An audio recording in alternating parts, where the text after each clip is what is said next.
Hello friends, I'm Jill Wyoskowski, a librarian at Caroline Kennedy Library. I'm into crafts that repurpose or upcycle items that clutter our drawers or that utilize supplies we already have in our homes. In this episode of Handmade at Home, I'll show you how to marble paper, which can be turned into stationery, greeting cards, a background for a scrapbook, or just a beautiful print to hang on your wall. Let's get started. Step 1. Let's gather supplies. A baking sheet or a craft tray. Paper. Regular paper from your home printer will work just fine. I'll be using watercolor paper for my project. Shaving cream. Food coloring works. I'll be using liquid watercolors for my project.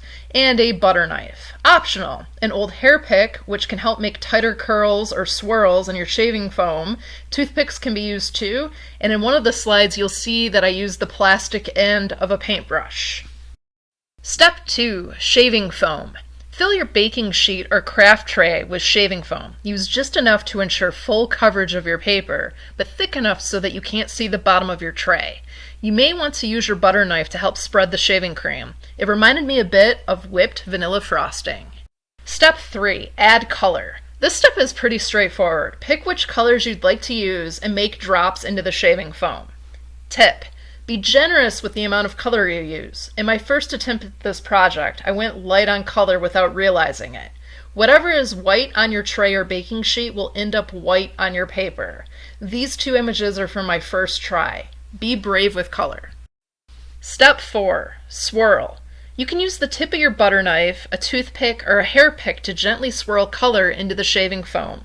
Be careful not to blend too much of the color or you'll end up with just a piece of colored paper. Here's an example of a colorful marble design I did using the plastic tip of a paintbrush. Here's an incredibly creative and beautiful example from a program participant of the Altered Books program that I run at Caroline Kennedy Library. Step 5. Time to add your paper. Before you do this, check out the color pattern in your foam.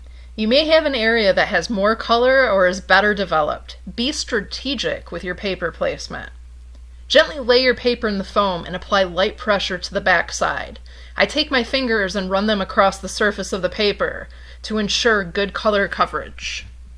Step 6. Scrape. This next step is messy. Gently lift the corner of your paper from the tray and take it over to your sink. Using your butter knife, gently scrape the shaving foam from your paper. Not only is this step the messiest, it can take the most amount of time.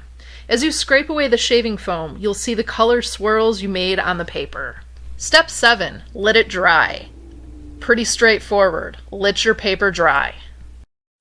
If you wish to turn your paper into a card that you can mail to a friend or loved one, it'll need to be within a certain size range. According to the United States Postal Service, to be eligible for mailing at the price for letters, a piece must be rectangular, at least 3.5 inches high by 5 inches long by 7/1000 of an inch thick, no more than 6 1/8 inches high by 11.5 inches long by 1/4 inch thick. Thanks for dropping by and watching this episode of Handmade at Home. We would love to see your paper marbling creations. Feel free to send us your pictures at dhreference@gmail.com or tag them on social media using hashtag DHCLibraries.